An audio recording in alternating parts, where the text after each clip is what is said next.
Sejam bem-vindos a essa casa, a Ordem dos Advogados do Brasil, a nossa seccional paulista, que nessa noite tem a honra de receber o professor Marcelo Barbosa Sacramone. Então, professor Marcelo Barbosa Sacramone, um professor muito querido por seus pares.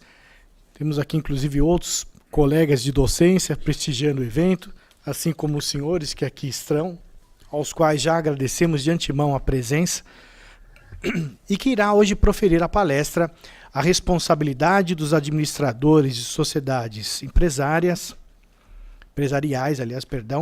e após a palestra será feito o lançamento do seu livro, Administradores de Sociedades Anônimas. O evento, então, vai ser configurado da seguinte forma. O professor Marcelo fará uma palestra um pouco mais encurtada, né, para que ele possa depois ter a sessão de autógrafos, tá, junto a nós. Então, professor, eu, nesse ato, passo a palavra ao doutor Paulo Furtado de Oliveira Filho, que está aqui ao meu lado, também nos prestigiando aqui esta mesa, para que ele faça a leitura do mini currículo do professor Marcelo Sacramone. Dr. Marcelo é juiz de direito aqui na capital, mestre e doutor pela USP em direito comercial, professor da graduação e pós-graduação em direito.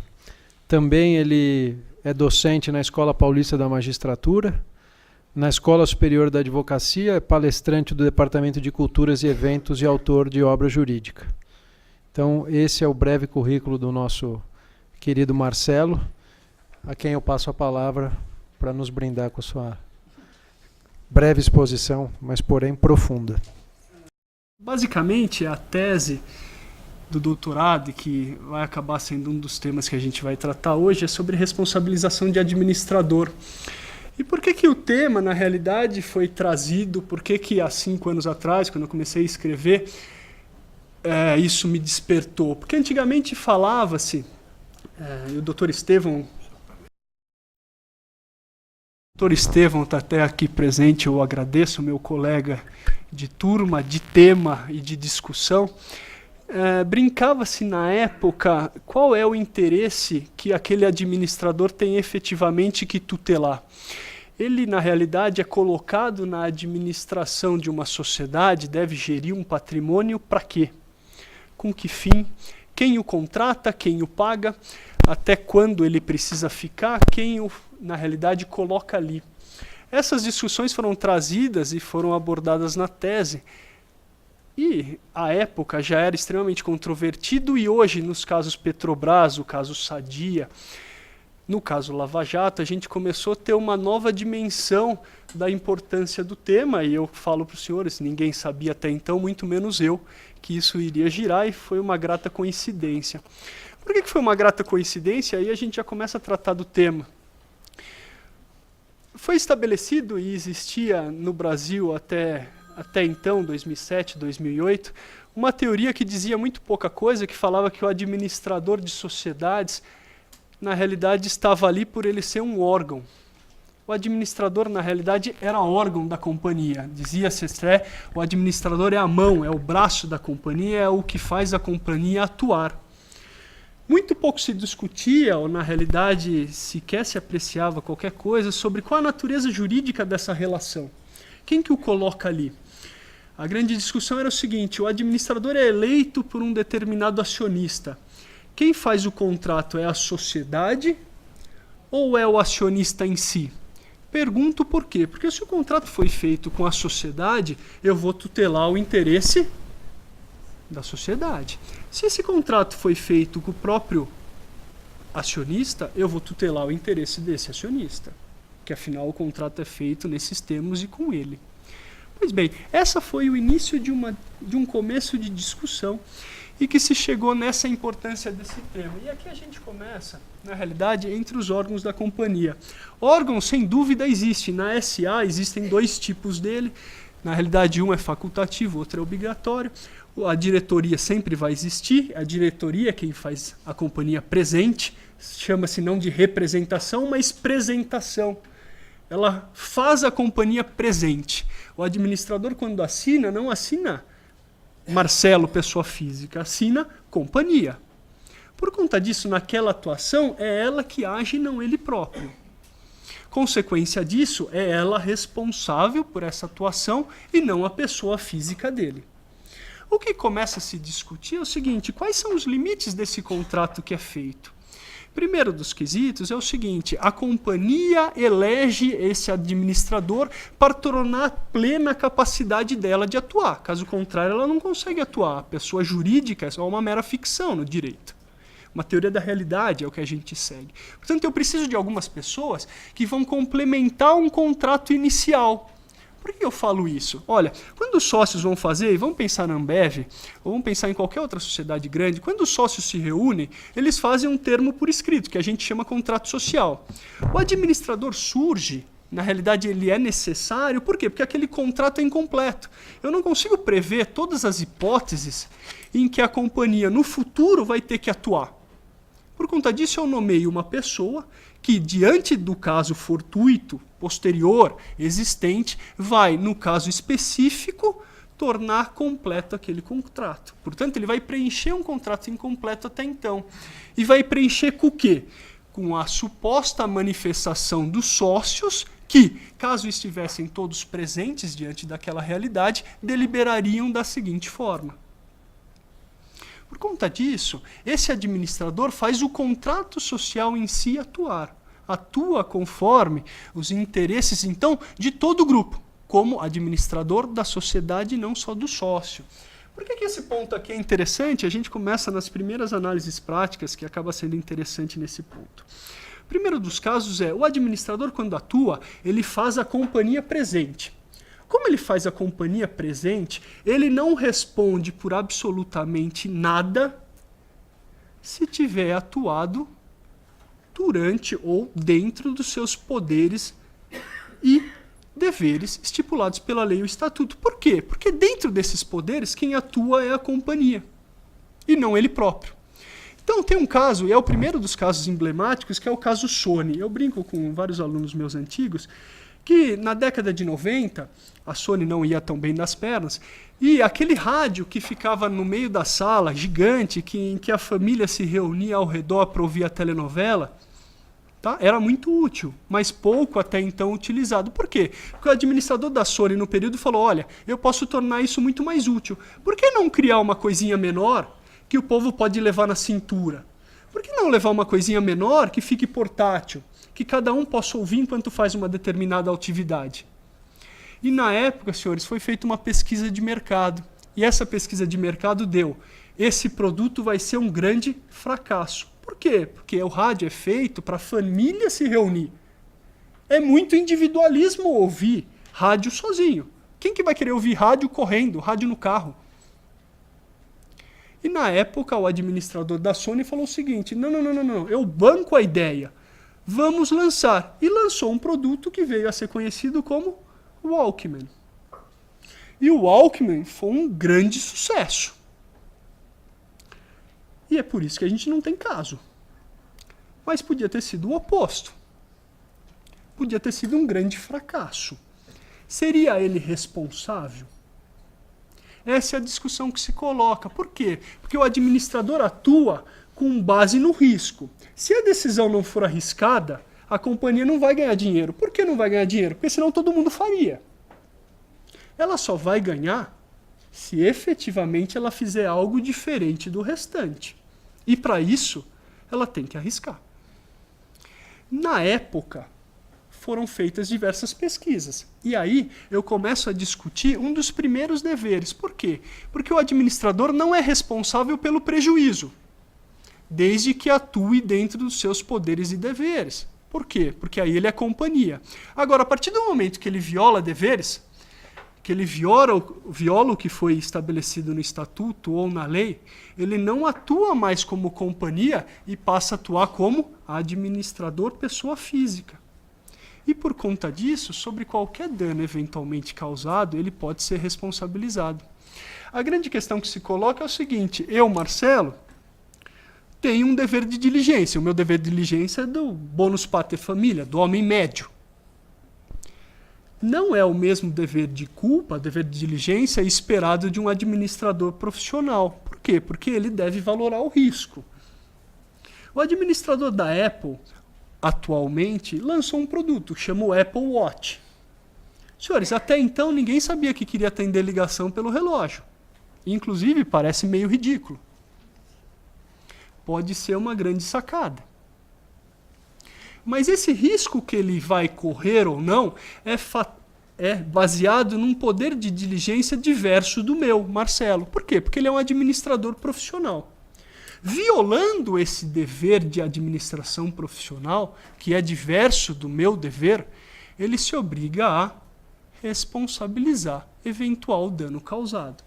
Por que eu trago essa questão aqui hoje? O primeiro dos casos que a gente poderia discutir é o caso da Petrobras. E a Petrobras, infelizmente para ela, mas felizmente para nós, está no noticiário com diversos casos societários. E o primeiro dele foi a compra da Pasadena, ou da refinaria. Por que se discute Pasadena? Porque, infelizmente, foi um grande fracasso.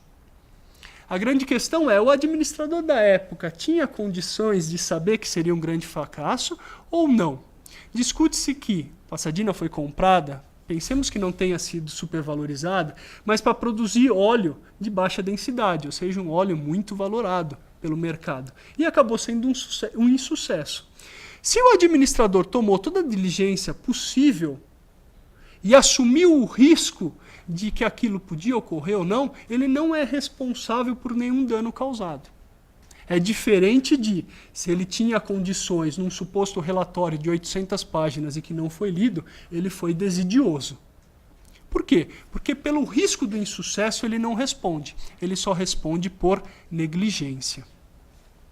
Além desse caso, a gente vai precisar basear esse dever, essa conduta, em alguns deveres impostos. Eu tenho o dever de transparência, equidade, accountability, responsabilidade corporativa. Todos eles, basicamente, aqui eu posso pular, se subsumem num único, que é o dever de diligência. O administrador da companhia deve empregar todo o cuidado no exercício da sua função, como se ele administrasse os próprios negócios, como administrador profissional. Administrador que deve tutelar um interesse específico e um interesse da companhia. No caso Petrobras, e esse é o segundo caso que a gente poderia discutir, é o caso mais atual, é o seguinte: podia a companhia, por meio do seu conselho de administração, deliberar que, na realidade, o preço da gasolina não vai subir? Podia a companhia deliberar que o melhor para aquela companhia não seria reajustar o preço do combustível? Ou não? Por que eu falo isso? Porque o administrador, independentemente de quem tenha o elegido, ainda que tenha sido a União, ele tem um dever fiduciário para com a companhia. Por conta disso, que se a companhia pressupõe determinado lucro, ou precisa de determinado lucro para operar, não pode ele voluntariamente tutelar apenas um interesse daquele que o elegeu, que no caso específico pode ter sido o interesse da União, e não é reajustar o preço do combustível para manter a inflação controlada. Quando fez, e essa é a grande discussão se Guido Mantega vai ser responsabilizado ou não, porque presidente do Conselho da Administração, é se quando fez, tutelou apenas o interesse da União, que o elegeu, ou tutelou o interesse da companhia também. Por que eu falo também? Porque, senhores, no artigo, e a gente pula aqui vários artigos, o artigo estabelece o seguinte: a finalidade das atribuições. O administrador deve agir para lograr os fins e os interesses da companhia, satisfeitas as exigências do bem público e da função social da empresa. Função social que está até no Código Civil. Deve ele, na realidade, tentar conciliar os interesses. Mas, na hipótese de interesses inconciliáveis, a companhia foi que o elegeu, e é a companhia que ele deve. Portanto, numa situação ímpar, deve ele proteger o interesse social, ainda que em detrimento do interesse coletivo. Essa é uma discussão que a gente já começa, que falava-se o seguinte: tem a companhia o dever, por exemplo, a OAB tem o dever de criar salas de descanso para os advogados? Ou uma faculdade de criar eventualmente uma sala para aquele aluno tirar uma pestaninha no intervalo das aulas? Seria uma função social. Ela é obrigada a isso? Obrigada a criar creche para os funcionários? A princípio, a companhia tem o interesse de crescer, obter dividendos com isso e dividir os dividendos entre os seus acionistas. Ela vai fazer, e essa é a teoria tradicional, ela vai fazer essas políticas públicas, por exemplo, de fazer uma creche para o funcionário. Por quê? Porque o funcionário aí vai trabalhar melhor porque o filho dele está na creche. E se ele trabalha melhor, ela vai obter maiores resultados. Mas, diante de um conflito, começou a se questionar se ela era necessariamente obrigada a tomar esses interesses extrasociais e a protegê-los. Isso sempre permeou o nosso direito. Por quê? A GM, em São Bernardo do Campo, em regra fazia demissões. O antigo presidente da República, o Luiz Inácio Lula da Silva, ia até São Bernardo e falava o seguinte: não, a GM não pode demitir. Pode ou não? Se ela não demitir, ela vai ter que pagar mais pelo funcionário. Se ela pagar mais pelo funcionário, ela tem menores lucros. Se ela tem menores lucros, o acionista recebe menos, consequentemente, o interesse dele não é protegido. Quando é que o Estado pode começar a intervir? Essa é uma grande discussão e que até, eu brinco até com o Estevão, até 2004 essa discussão estava relativamente resolvida.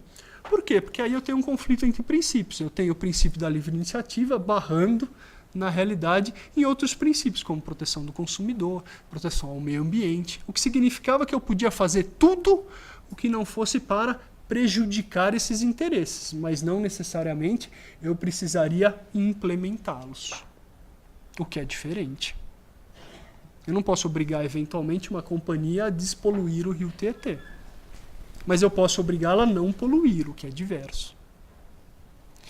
Nessa situação, senhores, e por que eu falo isso? Em 2004, e essa é uma pesquisa de 2002, tá? Feita em 2004 com dados de 2002, foi feita uma pesquisa no mercado, nem sei se todo mundo consegue enxergar, mas que consultou os consumidores se diante de uma situação de uma empresa que poluísse ou de uma empresa que prejudicasse o seu consumidor, se ele decidiria mudar o seu comportamento. Se ele, diante de uma empresa que realizasse um bem-estar social, plantasse árvore, filtrasse o Tietê, ele compraria mais produtos dela. Em 2002, foi considerado que 69% dos consumidores disseram o seguinte: não alteraríamos o nosso comportamento. Ou seja, não estou nem aí para o que ela faz, eu quero pagar mais barato. Por outro lado, foi perguntado: mas os senhores pensam em não comprar, punir? 67% falou: não, vou continuar comprando. Isso mudou. E a gente viu alguns reflexos disso no próprio caso Zara. Por que no caso Zara? A Zara veio, na realidade divulgou-se uma notícia da Zara no mercado que foi o seguinte: a empresa Zara, têxtil, utiliza mão de obra escrava. E o que aconteceu? O preço da ação dela despencou. O que é o preço despencar? Os stakeholders, ou eventualmente alguém que tinha interesse em comprar aquela ação, começou a valorizar, ou no caso específico, desvalorizar aquela companhia em razão de tomar uma atitude prejudicial a esses interesses de terceiro. Tanto que hoje temos, inclusive em propagandas televisivas, e principalmente no jornal, os senhores vão ver com empreendimentos imobiliários, que é o seguinte: essa incorporação é feita respeitando todos os direitos e foram plantadas diversas árvores em razão disso aqui. Por que é isso? Por que isso foi feito? Em 2012, essa pesquisa foi refeita. É um outro instituto, tá? Mas a pesquisa foi refeita. E em 2012, perguntaram para aqueles mesmos consumidores: diante de uma repercussão, diante de uma atitude daquela empresa positiva ou negativa, existiria um reflexo no seu comportamento? Os senhores alterariam a prática de consumo por conta disso? E em 2012 esse consumidor veio no mercado e falou o seguinte: sim, eu alteraria. Sim, eu deixaria de comprar caso essa empresa poluísse. Sim, eu compraria mais daquela que tem um bem-estar ou promove o bem-estar social. Por conta disso, senhores, se até então tínhamos um interesse social isolado, o administrador deve tutelar o interesse social da companhia e, na dúvida, entre um conflito entre os dois, deveria ainda optar pelo interesse dos sócios a qualquer preço. Hoje isso mudou. Mudou, mas não a ponto de desconsiderarmos que o contrato é feito com a própria companhia, que vai ser quem vai pagar o administrador. Por conta disso, e aqui a gente volta um pouco, e eu já prometo para o Dr. Paulo que eu falei que me deu prazo até, a gente já vai encerrando, só para eu comentar o último dos casos. Na realidade, senhores, quando ele atua tutelando esse interesse da companhia e nos limites dos seus poderes, ainda que ele tenha um insucesso, por exemplo, o Apple Watch, se for um grande fracasso e quebrar a Apple, ele não vai ser responsabilizado por isso. Agora, se ele atuar fora dos seus deveres, ou não atuando diligentemente, trazendo tudo o que se espera daquele administrador com pesquisas de mercado para aquele produto, ou violando o estatuto social, ele pode ser responsabilizado. Um dos casos mais recentes aconteceu com o caso Sadia. Para quem não sabe, a Sadia, de uma empresa extremamente próspera, que inclusive fez uma oferta para a compra da Perdigão em 2009, tá? Em 2013 beirava falência e inclusive teria, né, negociado com a própria concorrente que na realidade adquiriria. Ou seja, a própria Perdigão foi utilizada para tentar reestruturar essa operação da Sadia. Por quê? Porque se a Sadia até então, e nas palavras do próprio presidente, enchia linguiça, e frigorífico é feito para encher linguiça, tá? A partir do momento que ele começa a vender derivativo, nas palavras do próprio presidente, eu começo a ter um problema.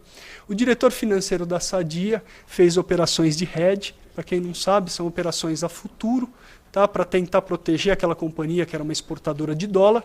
E, quando o dólar subiu, aquela companhia que se viu operando dentro de uma determinada zona se viu com um imenso prejuízo. E a Sadia, em 2013, declarou um prejuízo de 800 milhões de reais.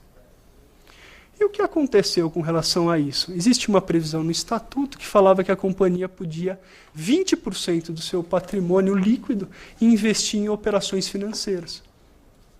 Aquele administrador, e essa, na realidade, é a principal alegação do diretor financeiro perante a CVM. Olha, enquanto eu estava indo muito bem, gerando muito lucro da sua operação, ninguém reclamou. E realmente ninguém reclamou. Ela estava indo super bem e ia comprar Perdigão. Só que quando o mercado virou, e a Sadia começou a fazer água, ou no nosso caso, fazer menos dinheiro e menos salsicha, tá?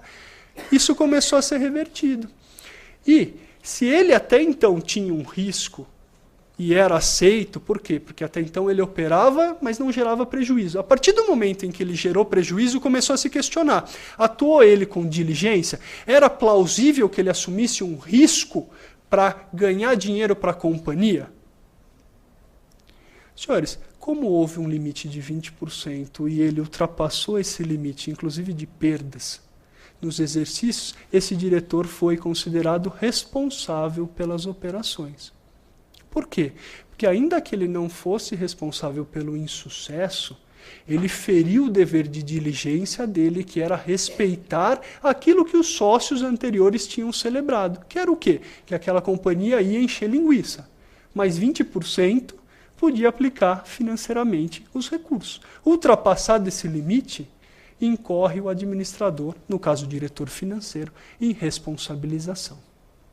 No nosso caso Petrobras, até então era pacífico que existiria responsabilização, no caso do Guido Mantega, se operasse há 10 anos atrás, que existiria a responsabilização do administrador por não proteger o interesse particular dos acionistas, mas proteger o interesse daquele sócio que o elegeu.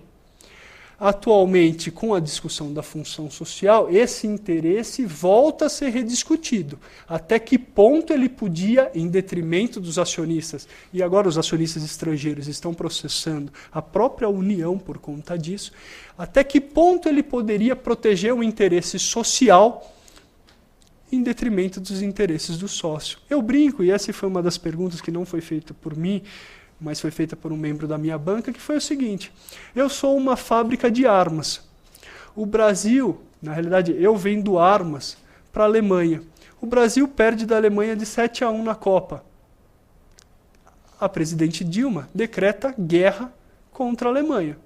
Posso eu continuar vendendo arma para a Alemanha? Contra o interesse nacional, porque a arma que eu vou vender vai eventualmente matar os senhores. Posso continuar?